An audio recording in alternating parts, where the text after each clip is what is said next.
you doing? You know, great. What's your name? My name is Marland Stutts. Okay. Why are we here today? We're here to discuss my depression. Okay. How do you know that you have depression? From my childhood, bring up losing my sister, I was diagnosed. Okay. How old were you when your sister passed? 7 years old, and she was 3. Okay.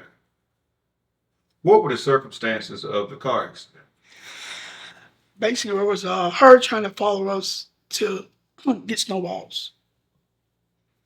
She came out the house, came out the house, turned around, we saw her come out the house. I took her back in the house. My cousin locked the door.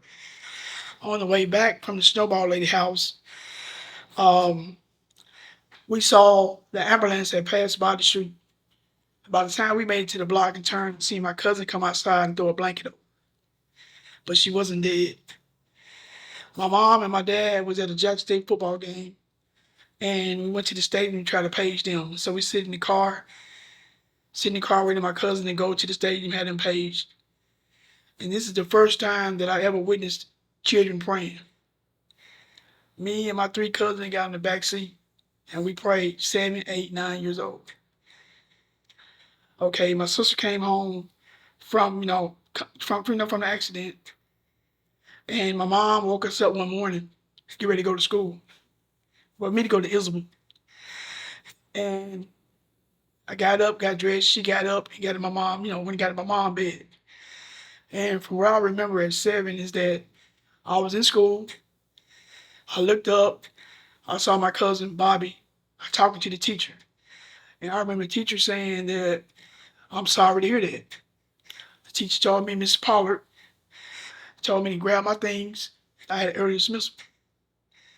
Walking down the hallway to Isabel Elementary, my cousin mentioned Monica died. I said, "No, she's not." I said, "Because I just left home. She at home." And from turning on that street, from going home, I saw people's funeral home, cars, all these cars in front of the house. When I got out, went in the car, I could hear people screaming and crying. When I walked in, my grandmother reached for me. I dodged my grandmother and ran to the kitchen. My mom was talking to a preacher. And my mom hugged my mom's leg. My mom told me to go outside and swim back step, and them dad was coming to get me. My dad came and got me, and we went to Kmart, and then we went to McDonald's. He bought me a Happy Meal. That's when Gremlin and all that was back in the game. Hamburger and all that. Bought me that. And he was trying to explain death to me in the best way he could. He said, "God chose your sister to make her an angel." He said, "You'll never see her again, but you can always talk to her." Now, I don't know how people will believe, like in spiritual beings, whatever, but I can recall one time that I was in the bathroom and I looked up, I just seen a blurry, blurry. And my name is Marlon, but she called me Marlo. And I just get like a fading voice, "Marlo, Marlo." So I got up and I told my grandmother. I went in the bathroom, told my grandmother. I just saw Monica like that, right? My grandmother was like, "Okay, don't tell your mama that." And then from that point on, I was afraid to go to sleep. I would get out to bed in the middle of the night, and I would go lay beside my grandmother's bed. She lay on the floor. And my grandmother accidentally stepped on me one night. And she asked me, she said, "Why would you do on this floor like that, right?" And I told her, "I can't sleep like that." So it was so long I can go to sleep and everything like that, right? And so, but I would get to school and stuff like that. I would get to school and I would always stop and cry. I was just very emotional, cry, cry, cry. And like I'm saying, my teacher, I had good grades and stuff. Then all of a sudden my grades just dropped. They dropped so low that my mom wanted to put me back. But she said, "No." And so they recommended me to go to the school superintendent. And the school superintendent, like I said, got me a childhood psychiatrist, Who was childhood psychologist? Timothy Summers, which was married to my aunt, my dad's sister. How did that work out? Well, like I said, he didn't put me on any kind of medication or anything. I just had to do counseling. How long did you have to do counseling? It's about a year, Once a week, once every couple of weeks? once a week. Okay. What do you think about counseling now? I believe counseling works. Counseling works, and I say some form of medication might work. Because they have me right now. I take antidepressants. Are they working? No, Why? why I say they don't work? I ain't gonna say they're not gonna work. I'll just take that back. I don't like the way they make me feel.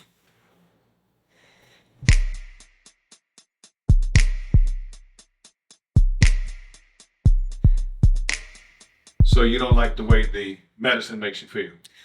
No, it's making me feel like sluggish. I'm not myself. I don't have any energy. And people notice it. What is yourself? I'm a um, I'm a live person. I like going. I'm like happy. I'm humorous. I always say like I said, I'm a people person.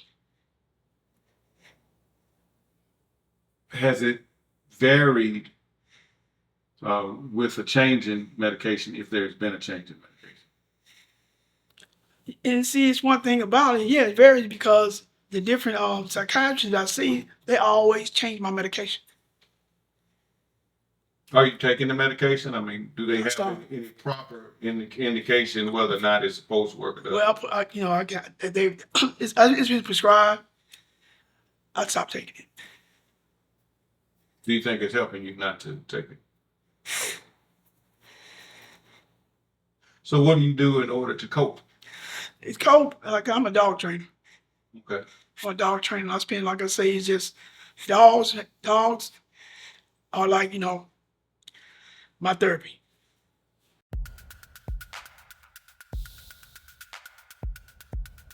Uh, Drugs in order to cope. I have used crack cocaine in the past. Okay. Why crack? Um, I really can't even answer that question. How'd you get started? I was introduced to it. Okay. Who brought you to the dance, or what was My, the occasion that brought you to the dance? growing up, seeing older guys do it, making money and stuff and everything. So, I tried to and everything, and had older cousins that was doing it. And, we was cooking it, trying to sell it and stuff like that. And so I seen them one day, they put, the first time they offered me some, I'm like, no, oh no. And so they turn around, they put some in marijuana joint, and I smoked it, and I liked it. And I liked it, and I kept on, like I said, I would never take drugs into my grandmother's house. And one day I took drugs to my grandmother's house. And I was around people, I seen them freebasing, and I wanted to try it. And I tried it. And that had taken, for as like the depression go, I tell people now that I don't even know why I did it. Because I couldn't enjoy it. Because I would get so paranoid, thinking people have to get me, people have to hurt me, seeing things, I call them shadow people, you know, seeing things, stuff like so, and where I just would start praying, I would, yeah, I would pray. Speak of praying, were you involved in the church? Yes, Were you with your family? yes. Okay.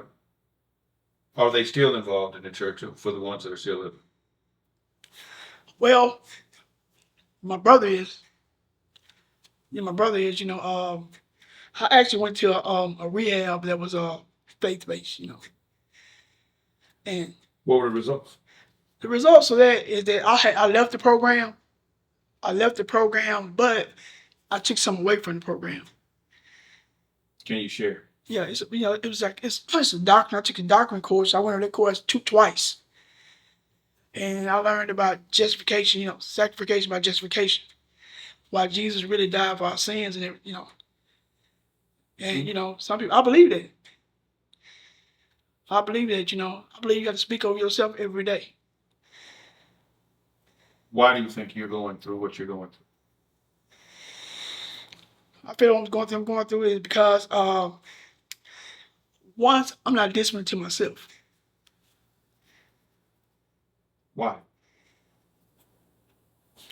Because I put so much stuff on the table that I bring myself down because I'm trying to do too much. Too much over gratification is a failure for me. Okay. Over gratification. Over gratification, over success. I got to stay in the middle. So you're addicted.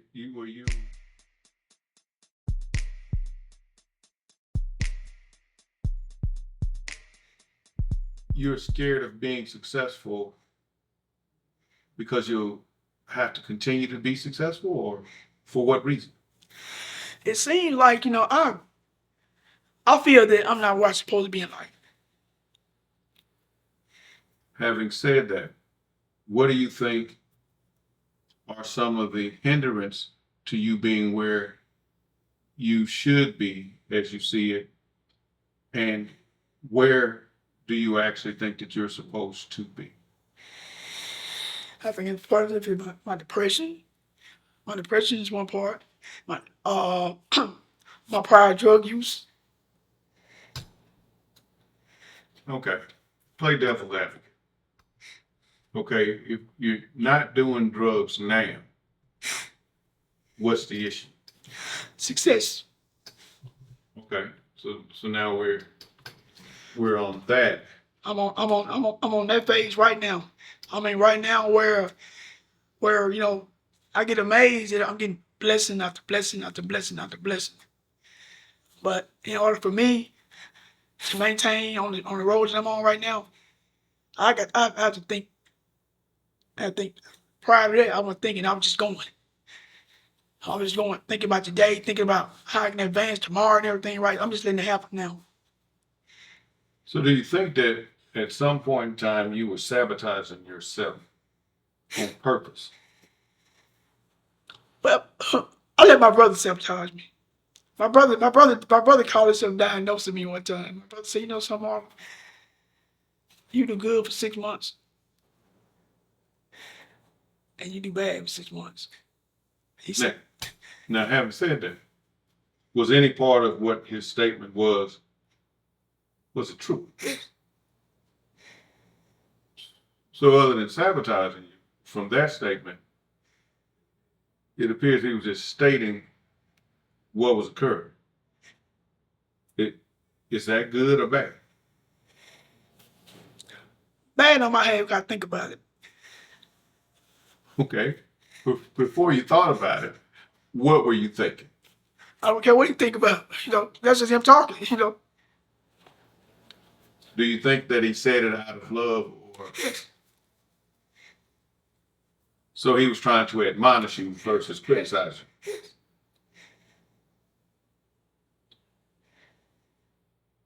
Did you pick up on anything that would help you from the statements that your brother made? Yes, I just recognized the months because it was months that it was happening. I mean, it's like October, November, holidays coming up, stuff like that, right? And like I said, in Georgetown, I was living out of state, and I would always my my failure would always come when I would come back to the state of Mississippi, my home. Then why come back? Visiting for the holidays, seeing my parents, visiting my friends. So are you saying the parents are your trigger, or No, that your perception? the environment was my trigger. So what happens in the environment that caused you to go off the course that you wanted to be? Because I had like two set of friends.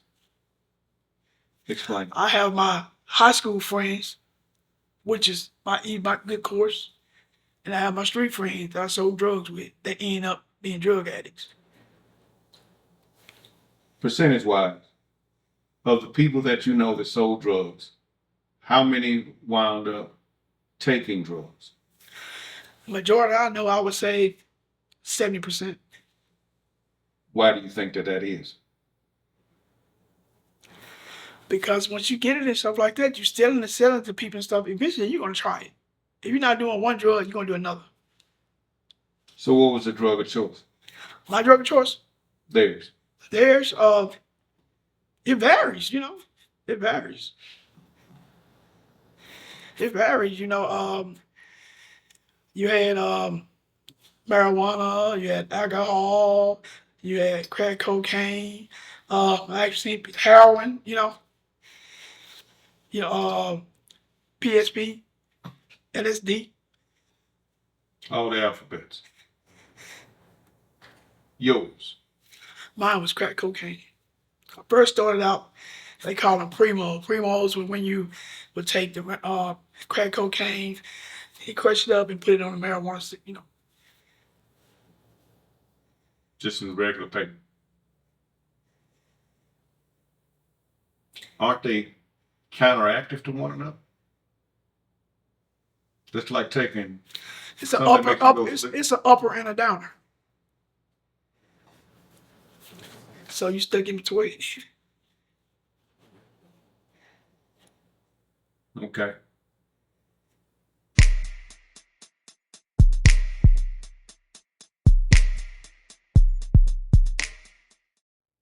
What has your drug use caused you to lose? It was called me my marriage. It called me my marriage. For a long time, it caused me humiliation. It caused me not to be around my family. Because I was ashamed. You can only be shamed if you believe that you're wrong. Yeah, I was ashamed. I was ashamed because see things about me, I would come up, I would do so good. I would do so good. Where I had people, I ain't gonna say, I always got compliments on everything that I did, and I would always let people, I would build people up and let them down. You have any children? Yes, I have 2 daughters. Do they know of anything that you have been through? I told them. I just recently told them like a couple years ago. Their reaction? Dad, everybody do something every now and then. Everybody go through things. Do you get an opportunity to see them? No, they live out of state. So what I do, I call, I call. They came to visit me once.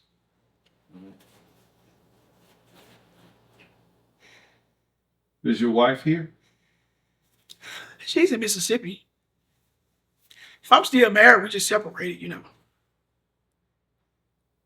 How long have you been separated? About 12 years. Okay. Some would ask, well, if it's been 12 years, a decade, son, why stay married? Excuse me, I say the same thing. She come visit me, we talk. She asked me, do I think we'll ever get back together? I'm like, I don't know. What's the biggest pull on you now?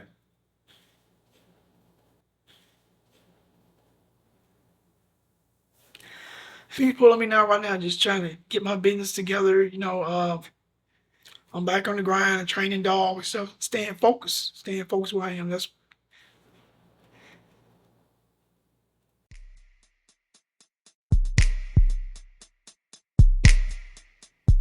How many times have you had an opportunity to go to treatment? I've been to drug treatment 9 times. Has it progressively gotten better? Each time I go, like I said, I learn something. I learn, learn something. But like I said, the last place I came to, the time come for you to go. A lot of people are scared to go back on the streets. And What do you mean by that? some people afraid because see the place I was at, you can do like 2 terms, and then you got to commit for a year. What does a term consist of? 90 days. Okay, so you go for 180 days between those two terms, and if that does not work, then you're going there for 365. Yeah, she can come in for a year. Okay. Do you think that that structure works? Some people, some people. To me, some people get there and just, like I say, too afraid. Some people, a lot of people homeless and get there, it's a home. You know, um, I just didn't ever want to get stuck there like that. For the year? Do you think that the year would have helped you? While I was there, So, based off of what I'm hearing from an outside looking in, it's something that, would you say it's more chemical dependency or would you say it's more mental dependency? for me, I would say 50-50. Why? Because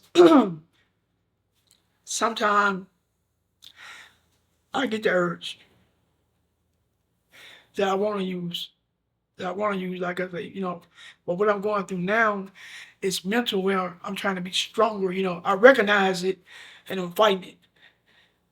Well, I would say that I, I wake up and I pray every day, pray over myself, like, nah, today be a good day now, but you don't do no drugs today, you know, and I don't put myself in an environment.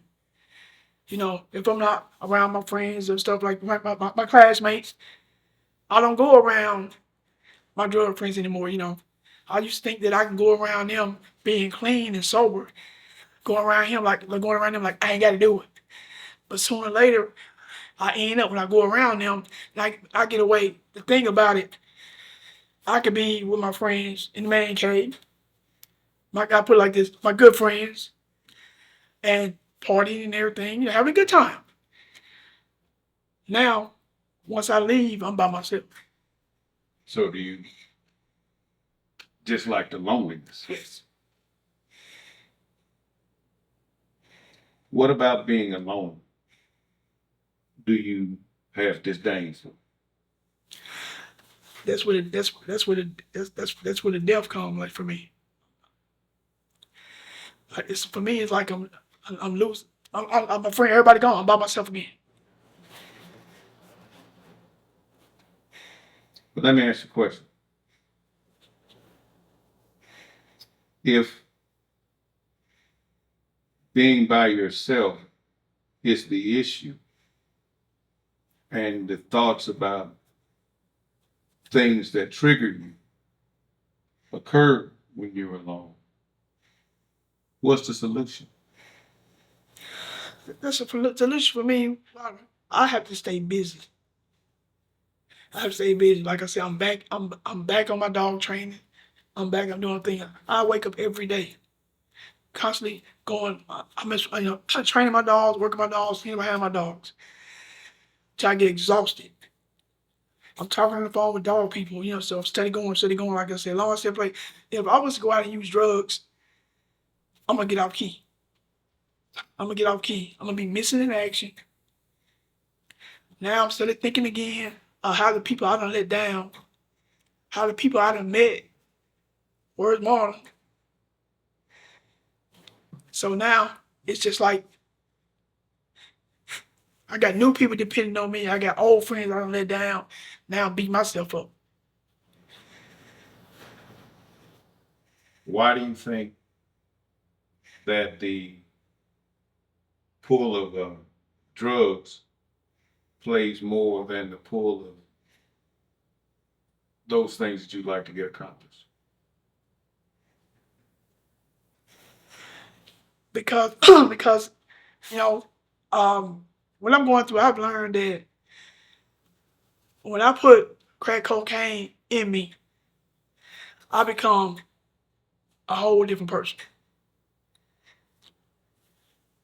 What happens?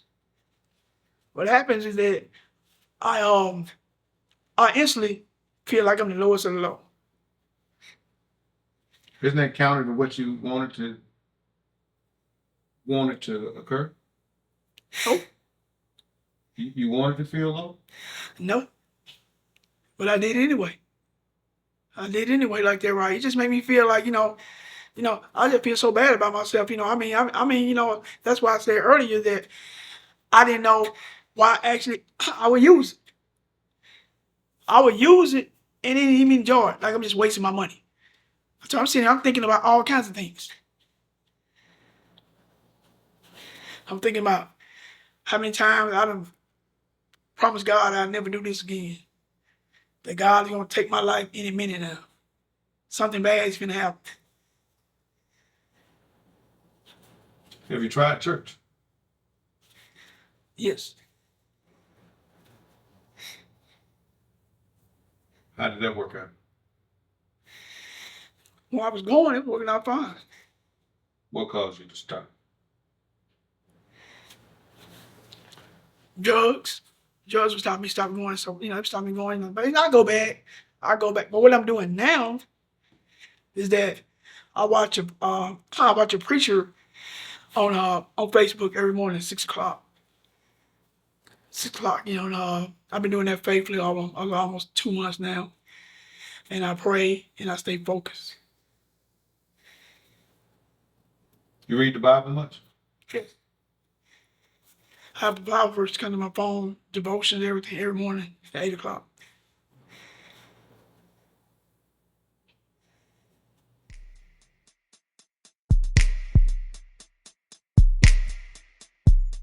Out of the Bible, who would you compare your situation to? Job, Why? because Job was tested.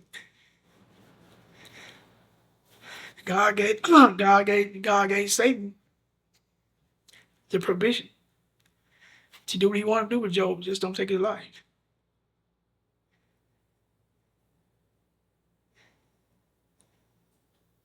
From that, do you derive strength or fear?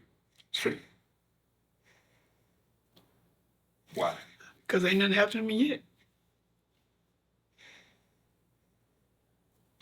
So I figure, I always say, like I said earlier, I don't feel where I'm supposed to be now. But I contradict it because I say that he's not where he want me yet. Do you think that your issues that you're going through are solely for you? Who would you think that they are also for? Other people I come in contact with. What do you see as the benefit? My testimony, my skills. Elaborate. Like I say, I'm a dog trainer. Got people call me all around the world. What got you in the dog? I used to be working at a veterinary clinic. Mississippi Department of Correction brought some dog canines in. I saw the dogs, I fell in love with them. I wanted one. I bought my first one for $1,000. The canine officer made me take a 2-week training course, and I was getting paid every 2 weeks. And he would charge me like $100, every 2 weeks. And in the process, I learned how to train a dog, and I got like $400, due on my dog. He called me one day and said, somebody want to buy your dog for $2,400. You want to sell it? I'm like, no, like that, right? And so he said, well, that big dog, he had another dog I wanted, but I can afford it. And he said, well, if you want to sell this dog and you want the big dog, I will let you get that dog for half price. So I did it, I did it. And so with that dog was fully trained. I really learned through that dog skills, and so I began to train dogs, sell dogs. I just started doing it. Okay, how did you get in contact with the MDOC personnel for the dog? They came into the clinic. And I asked them, did they know somebody directly that was from Mississippi? Another canine officer that had a kennel. Okay. So, do you get an opportunity to train dogs a lot, man? Yes. I know you said you had people calling you from all over the world for you to train. What do you